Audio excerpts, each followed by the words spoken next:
काल जे सर आले, मी त्यांचं नाव नाही घेणार, त्यांनी झापझाप झापलं मला. मी ऐकून घेण्याचं काम केलं आणि मी स्माईल दिले, कारण मला माहिती होतं. तर ह्या सगळ्या महापुरुषांचा जर कुठे अपमान होत असेल तर बाईने बोलायला पाहिजे, कारण ह्या लोकांनीच बोलायला शिकवले.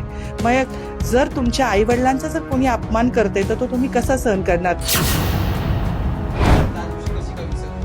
आता मी सांगतो ना, भरांचं राहिलं, मी मान्य केलं, मी दिलगिरी व्यक्त केली, अजून काय केलं पाहिजे? मी कालही या गोष्टीचा खुलासा केला आणि भाषण संपल्याबरोबर मला 2 मिनिटं काय गोंधळ असं चाललं नाही. म्हटलं हो, ते चुकून झालं, अनाधोनाने झालेलं आहे. मी खरंच दिलगिरी व्यक्त करतो, कोणाची भावना दुखवण्याचा माझा याच्यामध्ये उद्देश नाही. आणि भारतरत्न डॉक्टर बाबासाहेब आंबेडकर यांच्याबद्दल मला नितांत आदर आहे. मी सांगितलं, माझ्या गावात सगळ्यात मोठा पुतळा आत्ताच गेल्या वर्षी एकही पुतळा नव्हता. शिवाजी महाराजांचा, छत्रपती शिवाजी महाराज आणि भारतरत्न बाबासाहेब आंबेडकर याचे दोघांचे सगळ्यात मोठे पुतळे मी त्या ठिकाणी उभारलेले आहेत. प्रत्येक आंबेडकर जयंतीला, बाबासाहेबांच्या जयंतीला आपण बघितलं असेल, एकमेव माणूस असेल मी राज्यामध्ये, एकमेव मंत्री असेल की पूर्ण वेळ त्या ठिकाणी मिळून घेतला जातो. त्या दिवशी निळा शर्ट घालतो, 40 वर्षापासून लेझिम खेळतो, ट्रॅक्टर चालवतो, नाचतो सुद्धा. मला वाटतं इतक्या उत्साहामध्ये मी जयंती साजरी करतो. माझ्या मतदारसंघात तुम्ही जाऊन विचारा, तुम्ही जिल्ह्यामध्ये विचारा, मी सांगतो म्हणून नाही. आणि तुमच्या चॅनलवर तुम्ही मागच्या 25-30 वर्षाच्या आंबेडकर जयंती तुम्ही चित्रपट बघा, ते फक्त गिरीश महाजन असतात. आणि म्हणून मला असं वाटतं की माझ्याकडे इतकं चांगलं वातावरण आहे, इतकं आमचा भाईचारा आमच्यामध्ये आहे, इतका बंधुभाव आमच्यामध्ये आहे. माझ्याकडे सगळे निवडून येणारे असे लोक हे BJPचेच असतात. एकही 40 वर्ष तुम्हाला दुसरा दिसणार नाही, दुसऱ्या पक्षात गेलेला दिसणार नाही किंवा निवडून आलेला दिसणार नाही. मग इतकं चांगलं वातावरण असताना एखादा शब्द माझ्याकडून राहून गेला, त्यामुळे मला वाटतं त्याचं असं इतका त्याच्याबद्दल राजीनामा द्या, ॲट्रॉसिटी दाखल करा, इतकं चांगलं वातावरण माझ्याकडे आहे. माझ्याकडे आत्तापर्यंत मी सांगतो, एकाही लग्नात, एकाही मरणामध्ये, सुखात, दुःखात, आजारी असेल, मी शेकडोने हजारो लोकांना, आमच्या दलित बांधवांना मुंबईला आणलं असेल. ॲम्ब्युलन्सची व्यवस्था, जेवणाची व्यवस्था, खावण्याची व्यवस्था, मी एकसुद्धा आतापर्यंत असं चुकलं असेल. एक गरीबातला गरीब माणूस असेल, अगदी त्याच्या खिशामध्ये 1000 रुपये नाहीत, त्यालासुद्धा मुंबईला आणून त्याच्यावर औषधोपचार करून, शस्त्रक्रिया करून मी त्यांना तिथपर्यंत घेऊन जातो. सगळ्यांनाच देतो, पण त्यात सगळ्या समाजाचे लोक असतात. आणि म्हणून तुम्हाला असं कोणी माझ्याबद्दल सांगणार नाही, एक माणूससुद्धा सांगणार नाही की चुकीचं वागतात का चुकीचं करतात.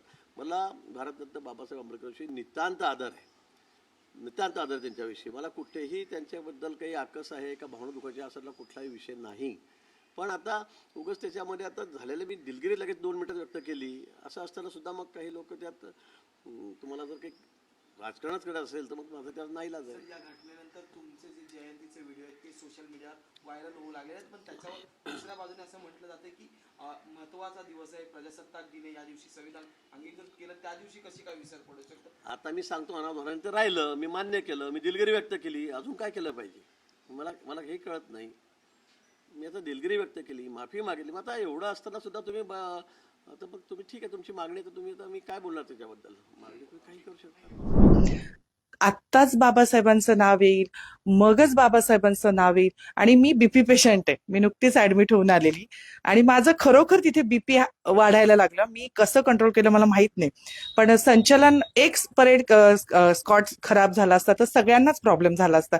मी कंट्रोल केलं आणि संचलन झाल्यानंतर आम्ही बाहेर पडलो. पण माझे कान जे सूत्रसंचलन करणाऱ्या होत्या त्यांच्याकडे पण होतं, तिथूनही अभिवादन आलं नव्हतं. कारण मी स्वतः चांगली अँकर आहे, एक सूत्रसंचलन म्हणून नाशिकमध्ये मला बऱ्याच कार्यक्रमांना बोलावलं जातं.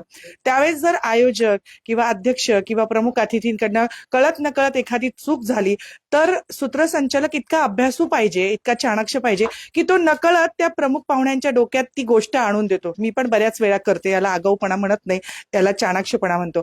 तर मला अपेक्षित होतं की आपले जे पालकमंत्री होते त्यांच्याकडनं राहिलेली ती गोष्ट निदान त्या सूत्रसंचलनाने तरी त्याच्यात भर टाकावी आणि बाबासाहेबांना ऍटलिस्ट अभिवादन द्यावं, त्यांचा एकदा जयघोष करावा. आणि ही अपेक्षा रास्त आहे ना.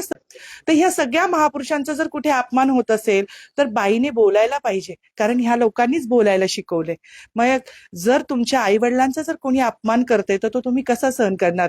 बाबासाहेब असू देत, माझे महात्मा फुले असू देत, शाहू असू देत, रघुनाथ कर्वे असू देत, ह्या सगळे जे लोक यांनी विशिष्ट प्रवर्गासाठी काम केलेलं नाही. जिथे कुठे ह्या महापुरुषांचा अपमान होईल तिथे तिथे ही माझ्यासारख्या सगळ्या महिला चौतावून उठतील. कारण शिवाजी महाराज आमच्यासाठी दैवत आहे. शिवाजी महाराज हे राजे, आपण आजही म्हणतो जाणता राजे, त्यांची जागा तर घेऊ शकत नाही. त्या काळात त्यांनी दूरदृष्टी दाखवली. ते ते म्हणजे अगदी प्रेम असणार. तुम्ही माझ्या घरात पण फोटो बघू शकतात. अगदी प्रेम असणारी ती गोष्ट आहे. तिला ती अटळ आहे.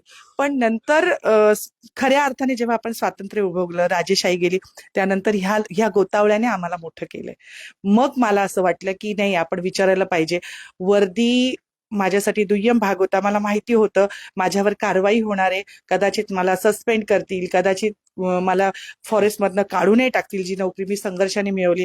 पण मला मान राखायचा होता. मला मान राखायचा होता त्या संविधानाचा, मला मान राखायचा होता त्या बाबासाहेबांचा. काल जे सर आले, मी त्यांचं नाव नाही घेणार, त्यांनी झापझाप झापलं मला. मी ऐकून घेण्याचं काम केलं आणि मी स्माईल दिले, कारण मला माहिती होतं वन विभागाचेच वरिष्ठ होते. आणि नंतर आले मला फोन, पण माझ्याकडे फोन नसल्यामुळे आता कोणाचे आले ते माहित नाही. दुसरी गोष्ट, आमच्याकडे एक ACPचं